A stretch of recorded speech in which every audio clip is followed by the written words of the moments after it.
We are looking forward to being back with you now for the foreseeable future. And look, let's call it what it is here, folks. Training camp is underway for some NFL teams. And training camp is it's an absolute glorious time because that means the NFL football season is right around the corner. And with the NFL football season being right around the corner, we're going to continue what we started in the beginning of the month, which is talking about the NFL teams and previewing the divisions. So as we venture in here tonight on our new voyage here on the Last Row podcast, where it's real fans, real talk, front row to it all, we're becoming America's fan-driven sports show. That's the goal. And that's what we're striving to be. And that's how we're marketing it. And quite honestly, we've gotten a lot of good feedback already just on the little tests that we've done with some of the metrics. And big thanks to our parent company, ARM Media, for their continued support, for their willingness to modify and change things. And we are incredibly happy to be back with all of you here tonight. So, let's talk, shall we? Let's get into what has been, what's been talked about and what we're talking about tonight. And that's sports. And let's just be honest here. I truly feel that there's a lot that's happening. There's a lot that is ongoing that we need to talk about, including potentially a really big injury for the Chicago White Sox. Kyle Teal, catcher, who has just come back from his from a prior injury that kept him out most of the season, was taken off tonight, not under his own power, and quite honestly, it didn't look good. I sincerely hope for the White Sox he didn't tear his Achilles, because that's what it looked like. And you just have to hope that's not the case here. So there's that element. You've got the Major League Baseball trading deadline coming up, and that will be here in 2 weeks. You have the NFL with training camp starting up. And that is exciting in and of itself for me. You've got college football training camp starting up, which is good. So we are absolutely here for it. We're going to have some exciting news here later on this week on ways that you can help support the show. And we're going to launch those later this week. We're excited about it. We're ready. We're anxious, we're nervous, we're all of the above. So, let's talk here, if we can, about the World Cup. Let's start there. Spain was the better team. No question. Spain dominated that game. The fact that Argentina was able to hang around as long as they did just gives a great, for lack of a better term, it just allows the legend of Messi to continue to grow. And so there's that element to it, number one. Number two, the fact that you have a worldwide audience. And I'm going to get critical here, and I'll take heat for it, and that's fine. But the fact that you have a worldwide audience that is, for lack of a better term, and for lack of a better word, subjected to a halftime show that realistically you could have saved for a Super Bowl, with Madonna starting it off, who needs to retire. I grew up in the 80s was never a big Madonna guy, just being honest. And realistically here, she needs to give it up. She needs to stop touring. She needs to just stop.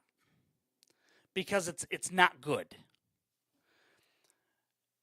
On top of that, you have a phenomenal game that goes into extra time, that goes into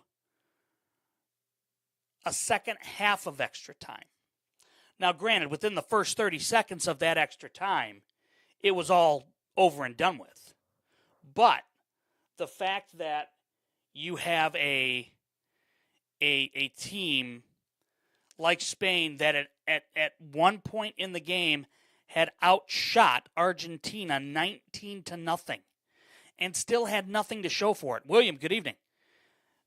That's pretty impressive. That's pretty incredible. I also feel that Fox did a really good job with their World Cup coverage. It showed why they won the bid. Jacob, good evening. Showed why they were so incredibly, for lack of a better term, aggressive in their bid. And showed why they lead the way in their FIFA coverage. Happy to see that. Great for soccer, football, great for worldwide. On top of that, you had such an incredible tournament. And yes, the Americans didn't factor into much. I get that. But you had a brilliant semifinal between England and Argentina. And look, the Final Four were incredible. You had Spain and France. That game was incredible. I became a World Cup fan. Again. And I give credit where credit is due to FIFA for their continued ability to make up new, well, not make up, I give FIFA credit because they were able to do things that really a lot of the other leagues could learn from. They really could. And for me, it's about the element of having you have to have good entertainment. The product, the halftime, the broadcast, it all has to work together, right? It's all got to be functional. And it truly, truly was. And I give credit to Fox for that. I give credit to FIFA for that. It was very, very good. And I thought that overall, the World Cup truly made it a must-see event. And, look, the fact that you have, and Monty, you're right, they do make the International Olympic Committee look squeaky clean. You're right, they do. There's no question about it. But when you talk about these athletes and you talk about just how incredibly gifted they truly, truly are, and how good they are, and how unbelievably conditioned they are. I will tell you, soccer players are some of the most well-conditioned athletes.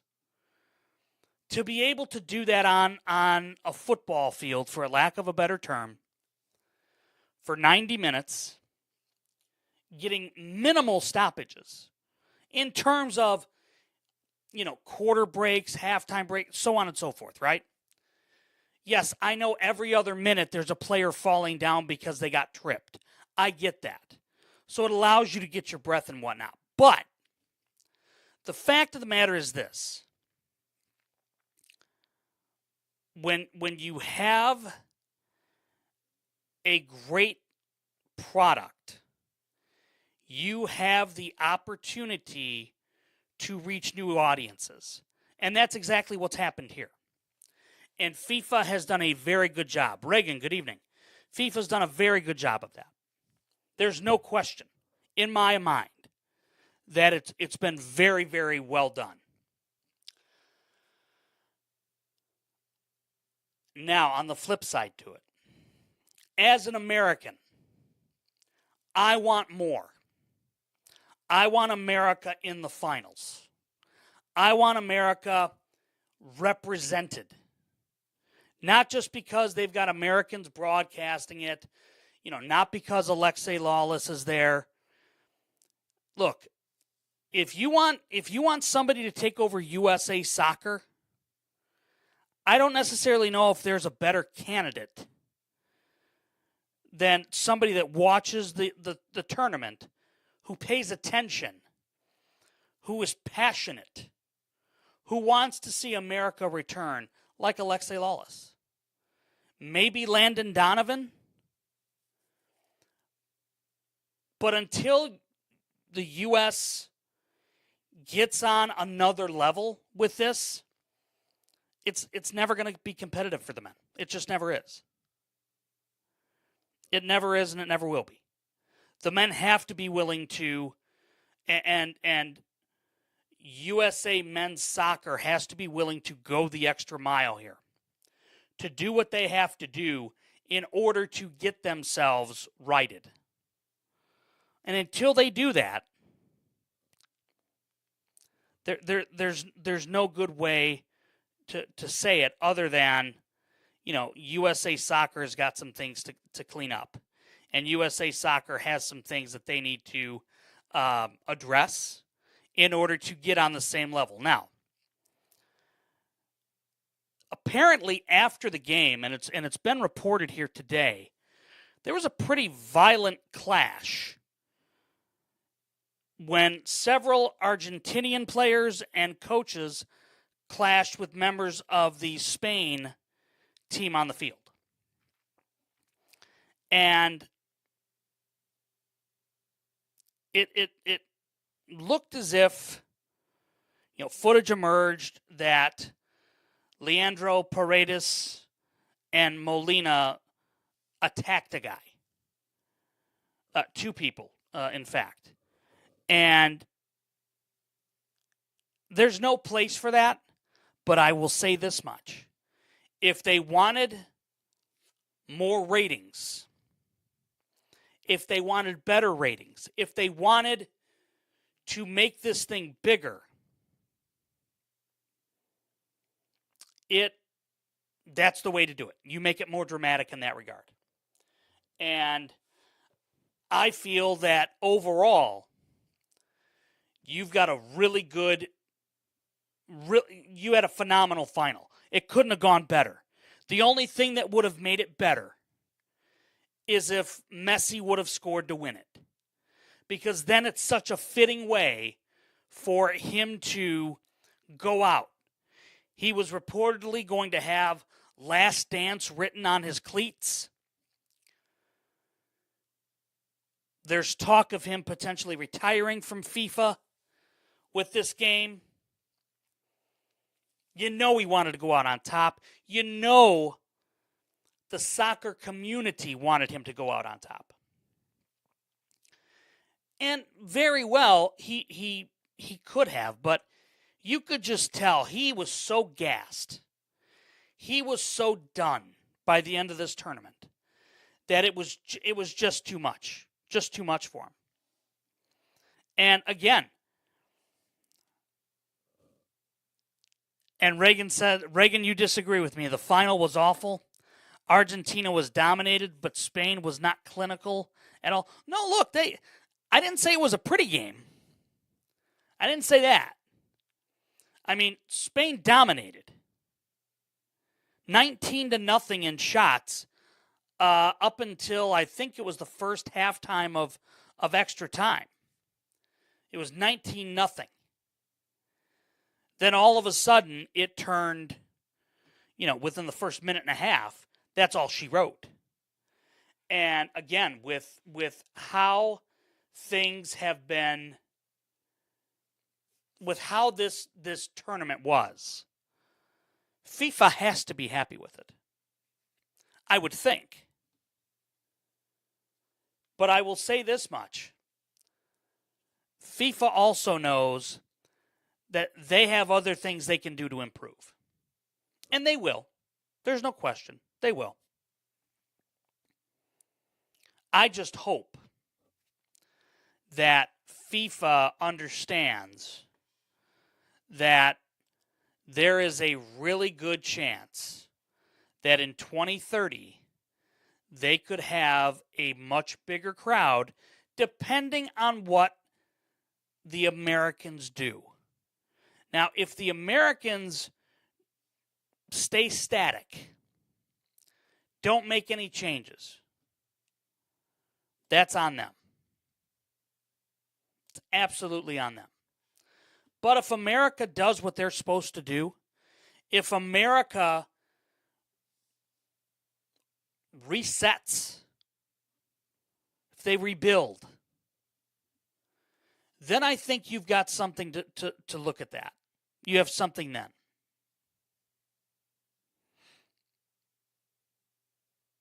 And Monty, I agree with you.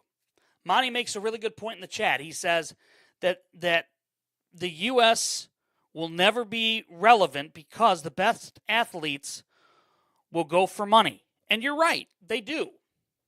They absolutely do. But at the same point in time,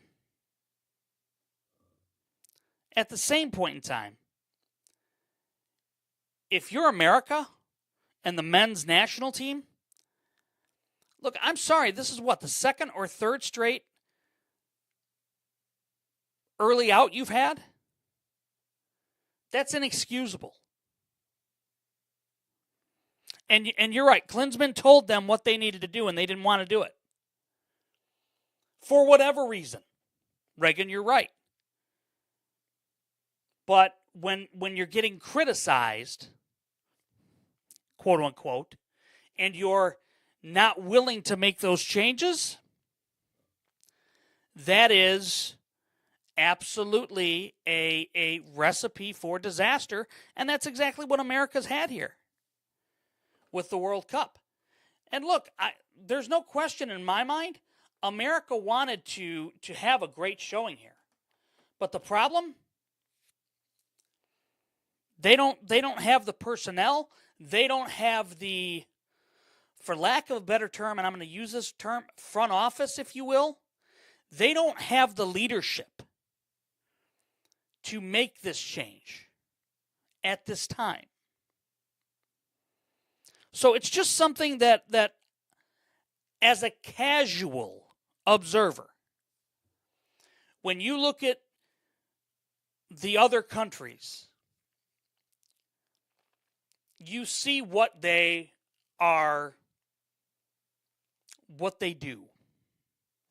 You have to be willing to put forth the resources, and I'm going to use that in air quotes, to make players want to play for you.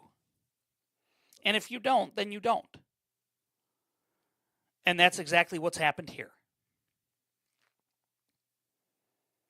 And you're right, Monty. The highest paid athletes in every other country are soccer players. It's not close here. And you're right. You pay to play, right? That's the end game. And if you don't do that, quite honestly, you're not going to have a chance to win. You absolutely are not. So it's just something I've observed. Just something that I've observed while watching FIFA here over the last few weeks. And look, again, I'm just saying that I think FIFA worldwide can build on this. That's obviously what they're wanting to do. You want to make sure that you build on your momentum, especially after, the World Cup was here in America. This is where you want the sport to grow. This is where it needs to grow. And until it does, FIFA's going to have some major hurdles to overcome here in America.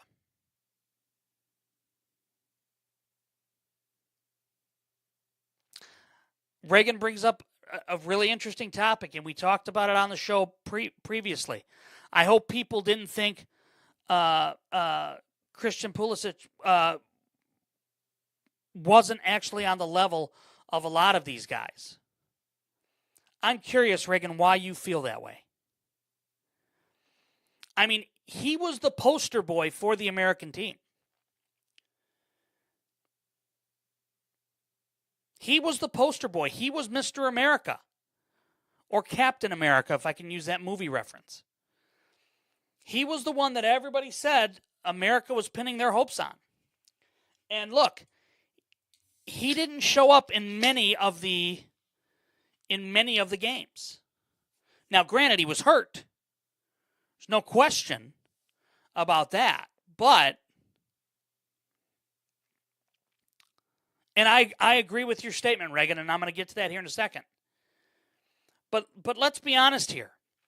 America doesn't have a number one player, if you will.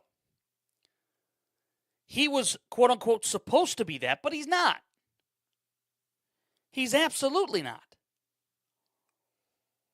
And as Reagan put it brilliantly in the TikTok chat, he's the equivalent to a role player on the best European teams. And you're right. You're not wrong. You're not wrong.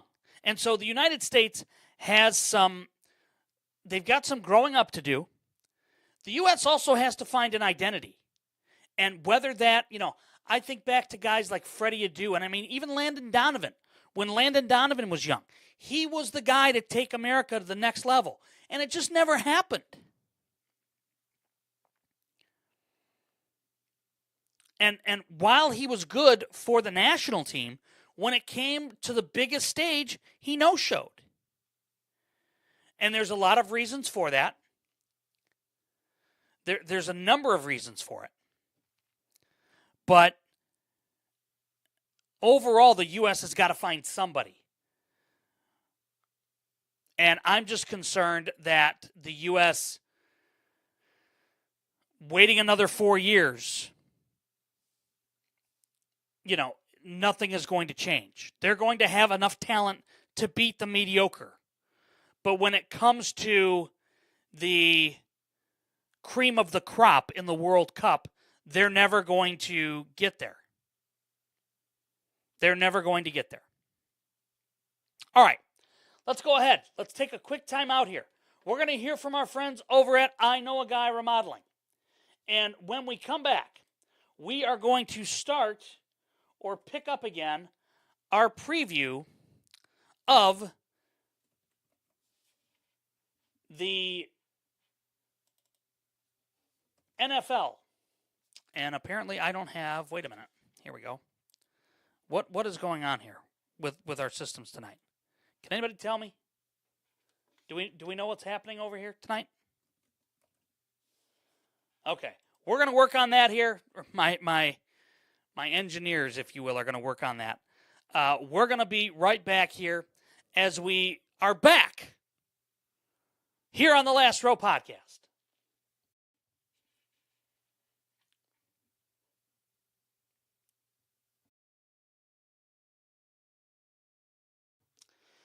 You know what's amazing? Everybody seems to know somebody who can do remodeling until something goes wrong. If you're remodeling a kitchen, a bathroom, basement, landscaping, new deck, flooring, you're tackling a big home project, don't gamble with your biggest investment. That's where I Know a Guy Remodeling comes in. They're dependable. They communicate. They show up when they say they will, and they treat your home like it's their own. Whether it's one room or a complete renovation, they take pride in doing the job right the first time. That's why they're proud supporters of the Last Row Podcast. So before you hire just anybody, because they gave you the cheapest estimate, make sure you're hiring someone you can actually trust. You can find a link to their Facebook page on our website, www.lastrowpodcast.com, because everybody deserves to know a guy. And now you do. I Know a Guy Remodeling.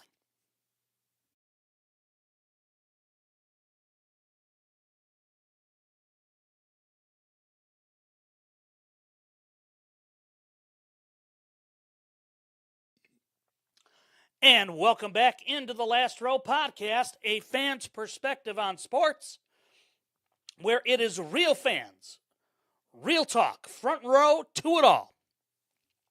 Cody, thank you for the heart on TikTok. I am looking forward to being on your show next Monday night.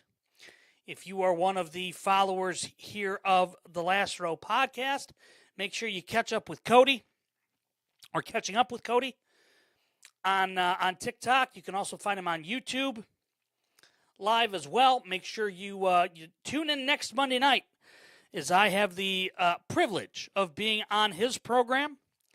And very soon, during training camp, when we are breaking down the NFC North, Cody, you don't know this yet, but this is breaking news to you. I am going to ask you to be on our show, so that way we can get a Detroit Lions fan's perspective. Because as much as I can talk about the Chicago Bears here, and believe me, we're going to get to that here in a few, but I also want to have other teams' perspectives. And I want to get other people that cover said teams on this show. So those are some of the things we're going to be talking about and bringing up here over the next few weeks. So just keep your ears open. We're going to have guests. We're going to have podcasters joining the show. We're going to have new sponsors. And don't worry, Monty. No more soccer for another 4 years, I promise. I promise. Okay? Unless if something major happens. No, I'm just kidding. Just kidding. Just kidding. All right. Let's go ahead and let's talk here about the NFL.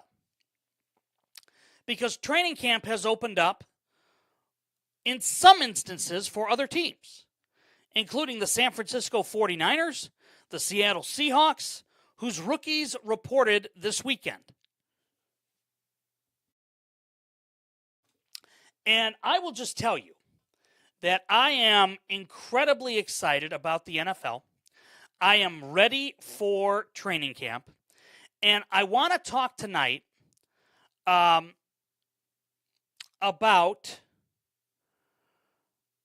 the AFC West. And we talked about the NFC West already. We're going to talk now about the AFC West. And I'm just going to put it out there. I think this could be one of the toughest divisions in football, minus the Las Vegas Raiders. Obviously, you're going to have Fernando Mendoza. That's the storyline there, right? You've got Mendoza there.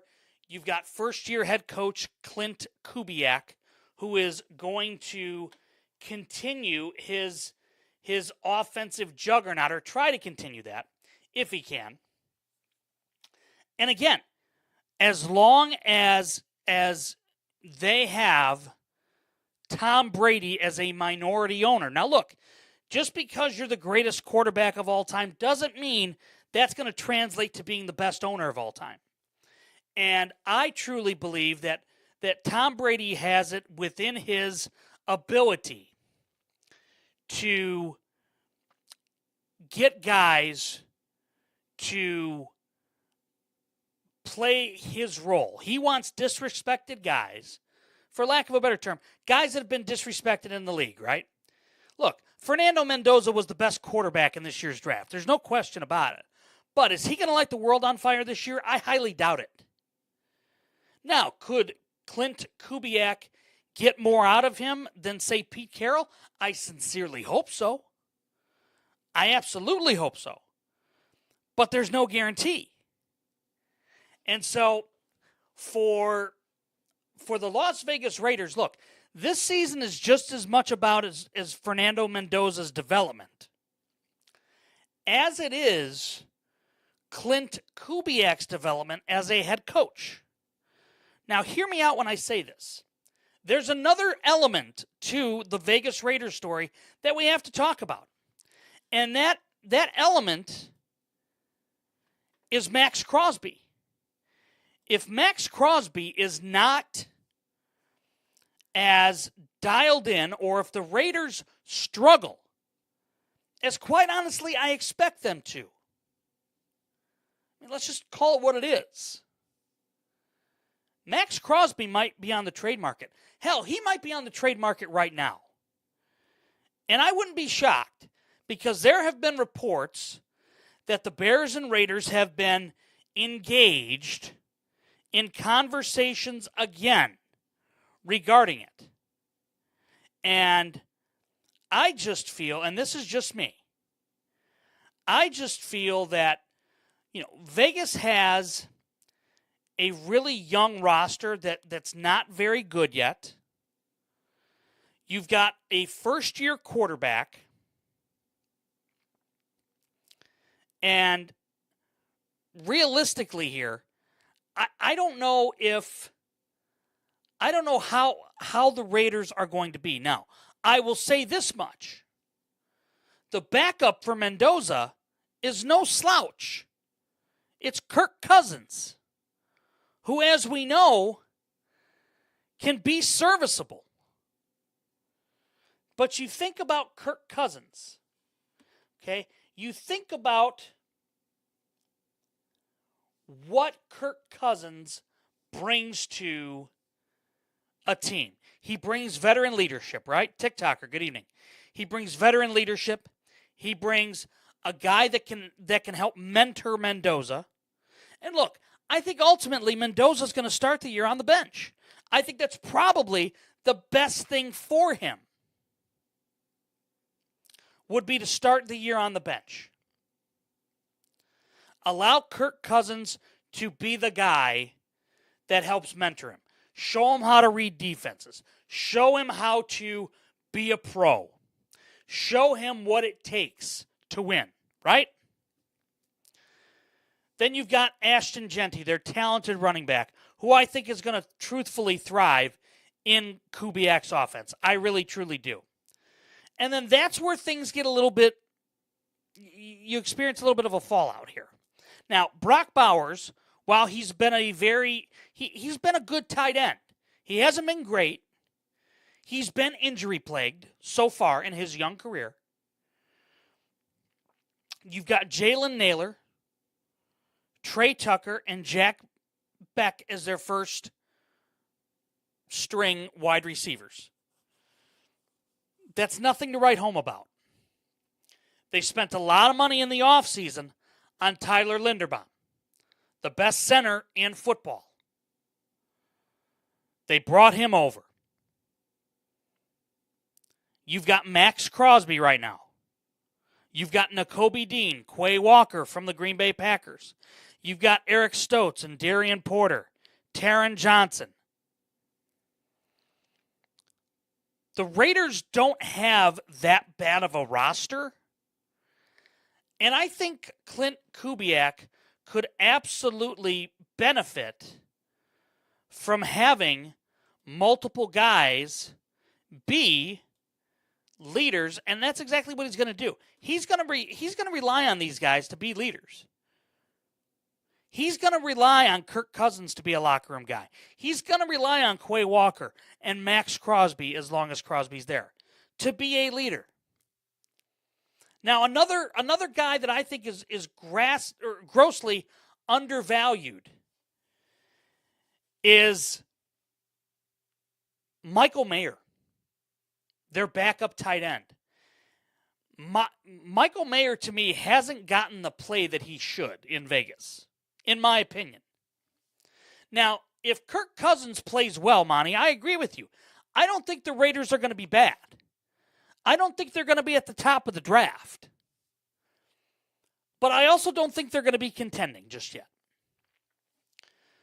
So you have the Las Vegas Raiders, per ESPN, with the 27th ranked offense, or ranked roster in Major League Baseball.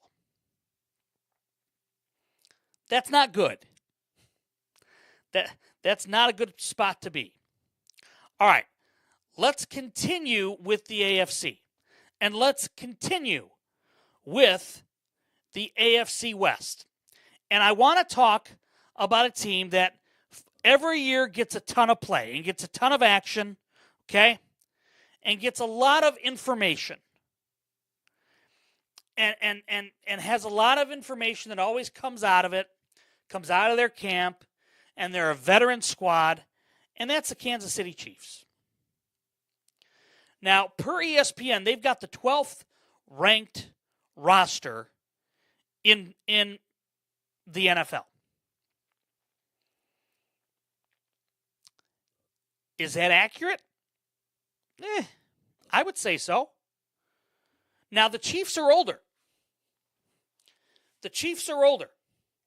And Mahomes is coming off of a significant injury. Travis Kelce is realistically in his last year. And he's on a one-year agreement, essentially. You brought in Kenneth Walker from the Super Bowl champion Seahawks as your running back. You've got Rashee Rice as your wideout, Xavier Worthy, Thornton as your other wide receiver. Now, your offensive line has gotten older. They've gotten a little longer in the tooth.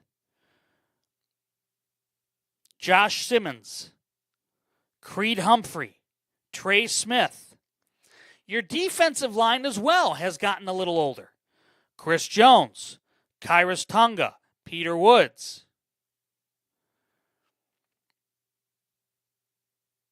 I think this is just me. You can only do so much with Steve Spagnuolo as your defensive coordinator. After a while, it's time to change things up. And I truly believe that last year would have been the time to change things up. But Andy Reid is a loyal guy. We know that. I believe that this is the Chiefs' last dance. I don't think they're getting to the Super Bowl. I don't necessarily even know if they're getting into the divisional round. And here's why. Mahomes is coming off of a significant injury. It might take a little bit of time for him. Might. You do have Eric Bieniemy coming back, which, for all intensive purposes, is a win for the Chiefs. But it's their defense that's gotten older.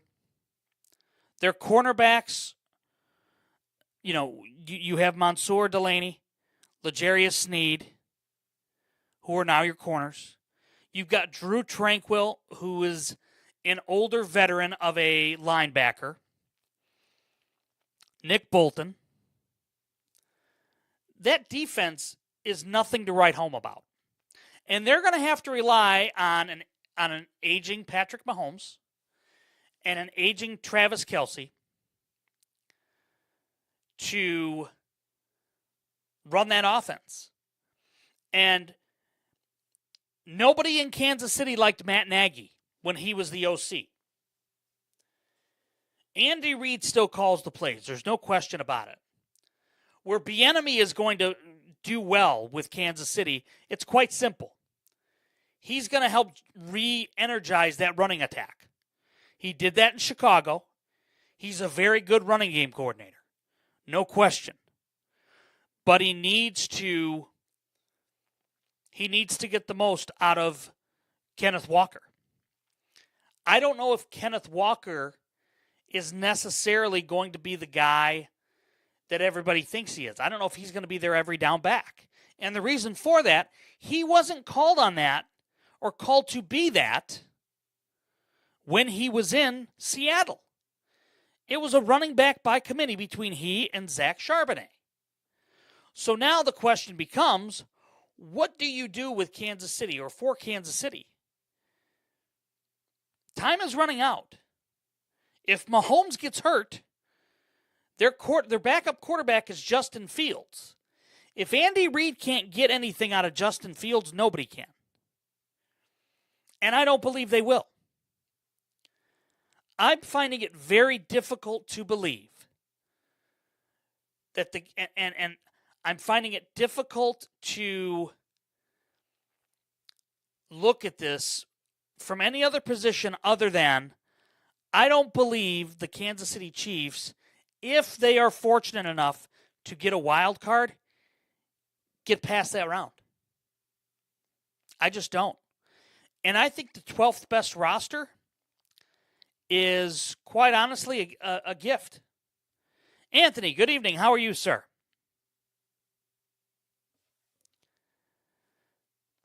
And I get that, Monty. He was on in the playoffs when Charbonnet got hurt. I get that.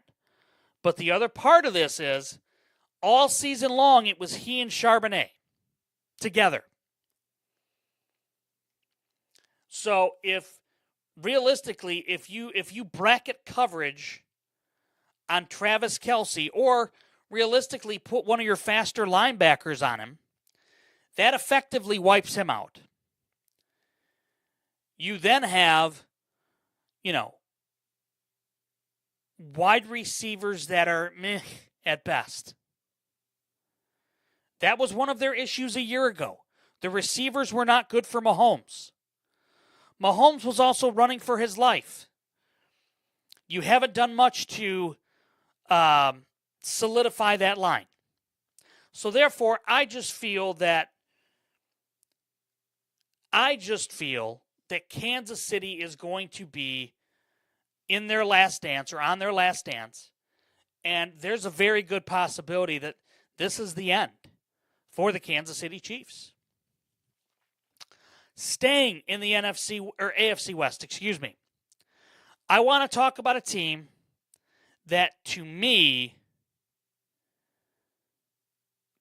could absolutely be one of the front runners. Kenny, good evening. And could be one of the surprise teams out of the West. And that's going to be the LA Chargers. Now, the Chargers are one spot per ESPN behind the Chiefs. The Chiefs are ranked 12th. The Chargers are 13th. The Chargers have one of the better underachieving quarterbacks, and Monty, you stole my thunder, in Justin Herbert. The problem with Justin Herbert that I have is, while he's an incredibly good quarterback, he is also incredibly injury prone. And the problem is, he realistically is one of, if not your best player. Now, you have Omarion Hampton as your running back, who doesn't do much for me. You have Ladd McConkey, possession receiver. Quentin Johnson, Mr. Drops a lot. You've brought in David Njoku, who I think is going to have a bigger run there. Now, I will say this. One of the great pickups, Fletcher, good evening. One of the great pickups for the LA Chargers is Mike McDaniel, the offensive coordinator. One of the best running game coordinators and run scheme coordinators that there is in the NFL. And I believe that he is absolutely going to help revitalize that offensive, for lack of a better term, that offensive philosophy of Jim Harbaugh, which is run the football. Harbaugh wants to run the ball. Jim Harbaugh has always been about that. As much as he didn't like how Mike Ditka coached him and how Ditka took the ball out of his hands, guess what? Ditka did that because a quarterback's best friend is a great running game. And if you can take the pressure off the quarterback by running the ball, you're going to do that. And you're going to run the ball behind Rashawn Slater, Jake Slaughter, Cole Strange, and Joe Alt. A really good offensive line that's getting two Pro Bowlers back in Slater and Alt at your tackle positions.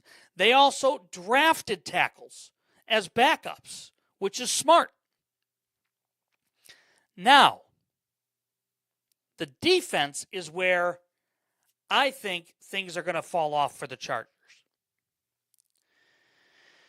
You've got Jeremy Caldwell as your tackle, Dalvin Tomlinson there as well, Khalil Mack.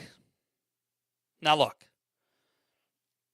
I am a big Khalil Mack fan. Always have been. Loved him when he came out of Buffalo. Just a great player when healthy. When he's not healthy, you don't know that he's out there. And for a guy that's older, as he is, that's my issue with the Chargers defense. They have zero pass rush. Losing Jesse Minter will hurt them. That will absolutely hurt them. But I still believe that the Chargers will be good enough to make the playoffs. Now, if they don't get past the first round, I think there's legitimate questions about Herbert, if there aren't already. And that might be my hot take for tonight. They might start looking elsewhere.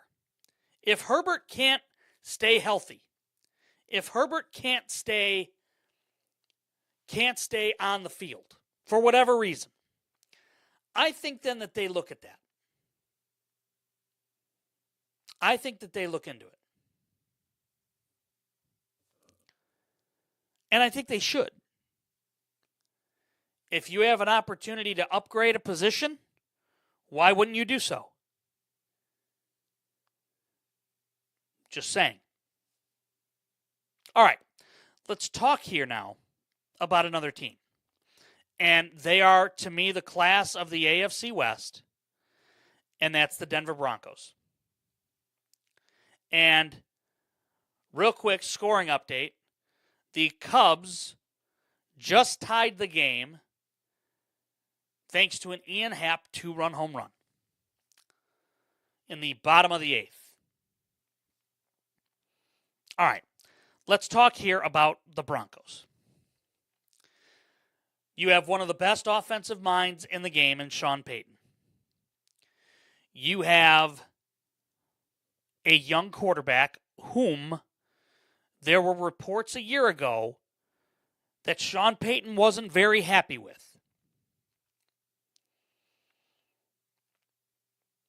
It became painfully evident in the AFC title game that Bo Nix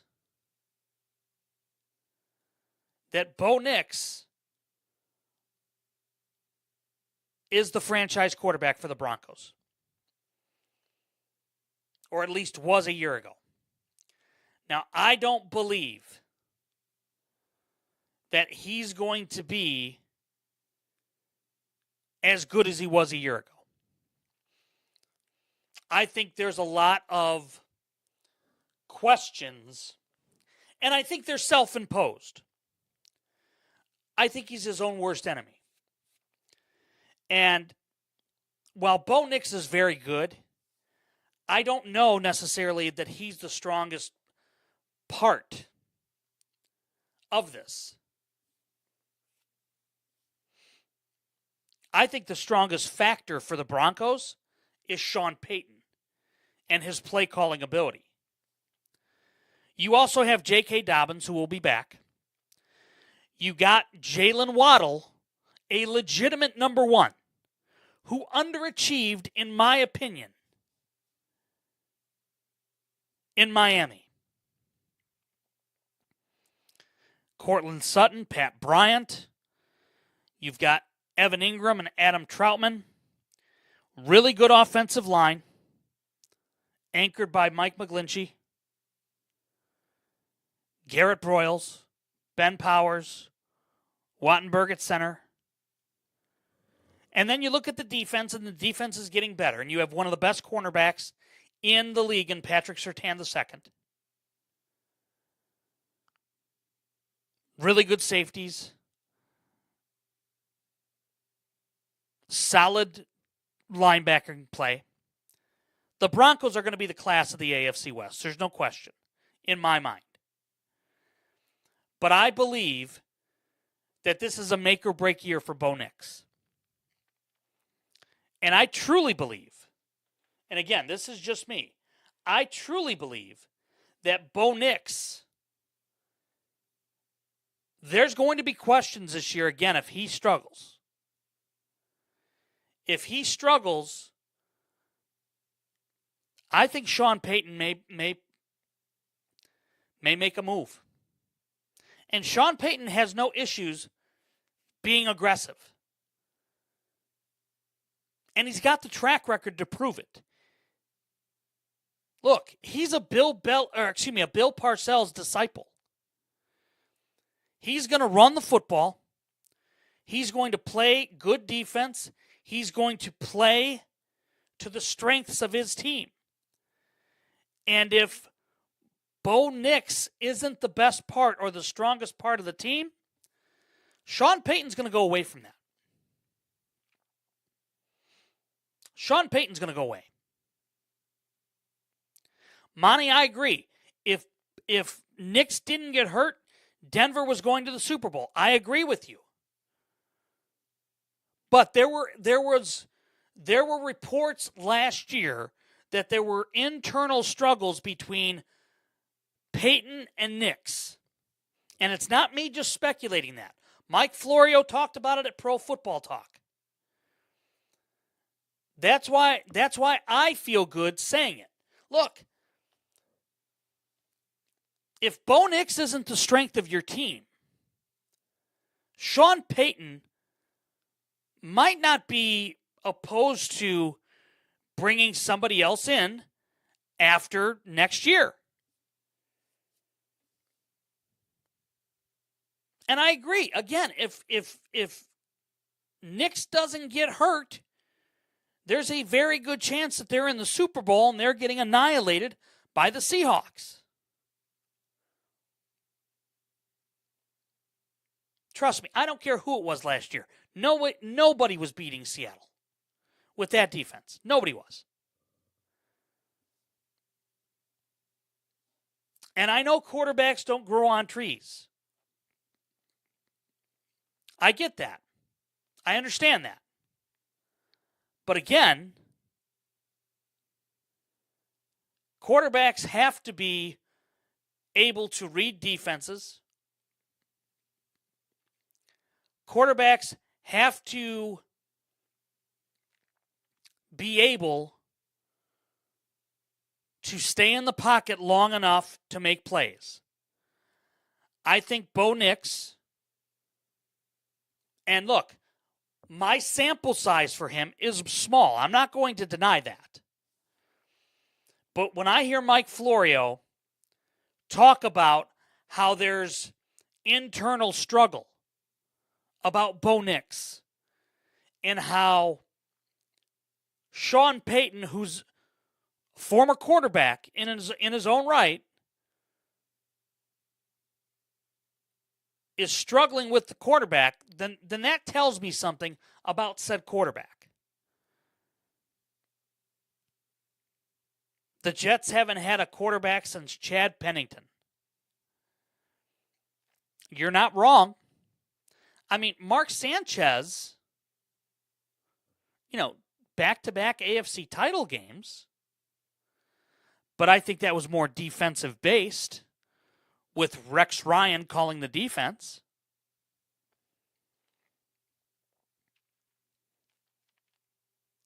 But look, Denver is a must. Denver, I feel, and I'm just going to say this, and I'll take heat for it. That's fine. Denver's a quarterback away from being legitimate Super Bowl contenders. If Bo Nix has a great year, they're Super Bowl contenders. If Bo Nix has an average year, they're in the playoffs. But look, there's a lot riding on Bo Nix. There's a lot riding on Bo Nix. And I'm just telling you right here and now,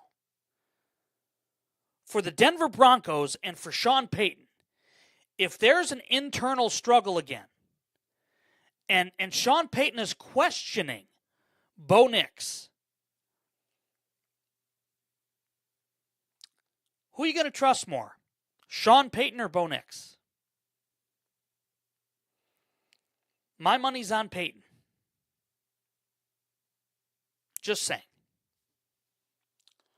All right, tomorrow night, we are going to dissect the NFC East. The NFC East. And it's not going to be pretty. I'm just warning you now. It won't be fun. It won't be sexy. But it's what we have to do. And Monty, I see your comment. No, the Chiefs are not winning the division. It's still going to be Denver's division. Still going to be their division. But I see where you're coming from. Now, let me play devil's advocate here for a moment. And let me speak this into the universe. If Bo Nix has issues with his ankle and isn't as mobile as he was a year ago, I think that's going to be a bigger problem for Denver than people think. He was able last year to extend plays with his legs. He was able to make and get first downs with his legs. If that ankle is a problem, that's going to be a big storyline to watch. And then maybe, just maybe, Kansas City wins the division, but I don't think so. I think if anybody then, it could be the Chargers. Just me. Just me. All right. I want to thank our sponsors tonight. Forever Finds Thrift. I want to thank I Know a Guy Remodeling. We're going to have big news coming up this week about partnerships and how we are going to move forward with the show. If the Chargers underachieve, could Harbaugh be on the hot seat? Maybe. But I don't think so. He's won every year he's been there, so I don't think so. Now, we will be back with you tomorrow night. We'll be back tomorrow night, 9 o'clock Central Standard Time. We're going to break down the NFC East. On Wednesday night, we're going to break down the AFC East. And we're going to spend a lot of time on the AFC East because there's a lot of storylines there. I will tell you this on a personal note. Doing this show and this program for now almost a year, I haven't, or let me rephrase that. I didn't recognize the impact that this show, just getting here and talking for an hour or 50 minutes or whatever it is, I didn't realize the impact that had on my mental health. And when personal stuff started happening within my family, and I was unable to do the show because I needed my focus to be there, I will tell you that my mood sucked. And that's just being honest. I was not a happy guy. And truth be told, Sticky, good evening. Truth be told, it was